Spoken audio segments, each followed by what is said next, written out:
తేదీ అంటే 9వ తేదీ రోజు స్ట్రే ఎనిమల్స్ ఫౌండేషన్కి సంబంధించినటువంటి వాళ్ళు షాంపేట పోలీస్ స్టేషన్ లోపల ఒక దరఖాస్తు ఇవ్వడం జరిగింది. దాంట్లో కంటెంట్స్ ఏంటంటే షాంపేట మరియు ఆరపల్లి గ్రామాల లోపల దాదాపు 300కు పైగా వీధి కుక్కలను చంపినారని చెప్పేసి వాళ్ళకు దరఖాస్తు ఇవ్వడం జరిగింది.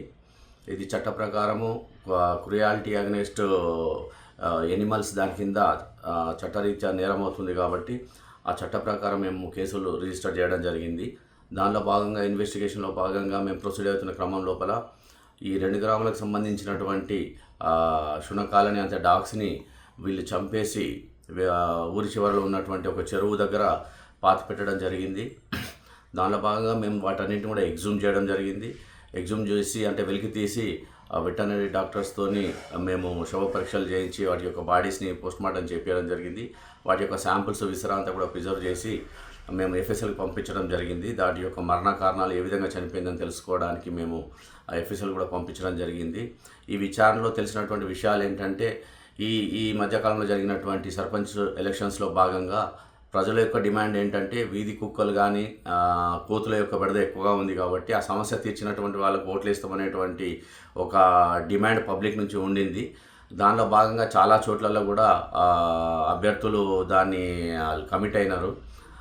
దానిలో భాగంగా వీళ్ళంతా కూడా సర్పంచులు అంటే ప్రజాప్రతినిధులు గెలిచినటువంటి వాళ్ళు, ఉప సర్పంచులు, అట్లాగే గ్రామ పంచాయతీ సిబ్బంది అట్లాగే వాళ్ళు కూలికి తీసుకొచ్చుకున్నటువంటి మనుషులందరూ కూడా కలిసి వీటిని 2-3 డేస్ నుంచి చంపి అక్కడ బొందబెట్టినట్టుగా మాకు విచారణలో తేలింది.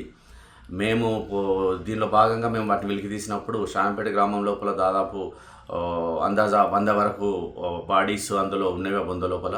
అట్లాగే ఆరపల్లిలో ఒక 20 నుంచి 30 వరకు ఉన్నవి. వాటన్నింటి కూడా వెలికి తీసి పోస్ట్మార్టం నిర్వహించడం జరిగింది. వాటి విసరా అంతా కూడా ఆర్ఎఫ్ఎస్ఎల్కి పంపించడం జరిగింది. ఈ సందర్భంగా మీడియా ద్వారా ప్రజలకు తెలియజేసేది ఏంటంటే ప్రజలకు సమస్య ఉన్నటువంటి మాట వాస్తవమే, కానీ మూగజీవాలను చంపడం కూడా చట్టరీత్యా నేరం అవుతుంది కాబట్టి వాటిని చంపకుండా ఆల్టర్నేటివ్ వేస్ ఏమైనా ఉంటే కూడా ఇచ్చేయాలని చెప్పేసి ఆల్టర్నేటివ్ వేస్ వెతకాలని చెప్పేసి ప్రజలకు తెలియజేస్తున్నాము. తెలిసి తెలియక కనుక ఈ మూగజీవాలను చంపినట్టయితే చట్టరీత్యా చర్యలు తీసుకోవాల్సి వస్తుంది, కేసులు రిజిస్టర్ అవుతాయి, ఆ కాన్సిక్వెన్సెస్ అంతా కూడా ఫేస్ చేయాల్సి వస్తుంది. కాబట్టి దయచేసి ఈ మూగజీవాలను చంపొద్దని చెప్పేసి మీడియా ద్వారా తెలియజేస్తున్నాము. వాటికి ఆల్టర్నేటివ్ వేస్ ఏమున్నా కానీ వాటిని వెతకాలని చెప్పేసి వాటిని అమలు చేయాలని చెప్పేసి మేము మీడియా ద్వారా ప్రజలందరికీ తెలియజేస్తున్నాము. చరిత్ర సృష్టించినోడు ఇప్పుడు ఆ చరిత్రని తిరగరాయబోతున్నాడు. అబద్ధాల గోడల్ని బద్దల కొట్టి నిజాలను రాగా మీ ముందుంచబోతున్నాడు. నిజమైన వార్తల కోసం వెంటనే డౌన్లోడ్ చేసుకోండి రా యాప్ని.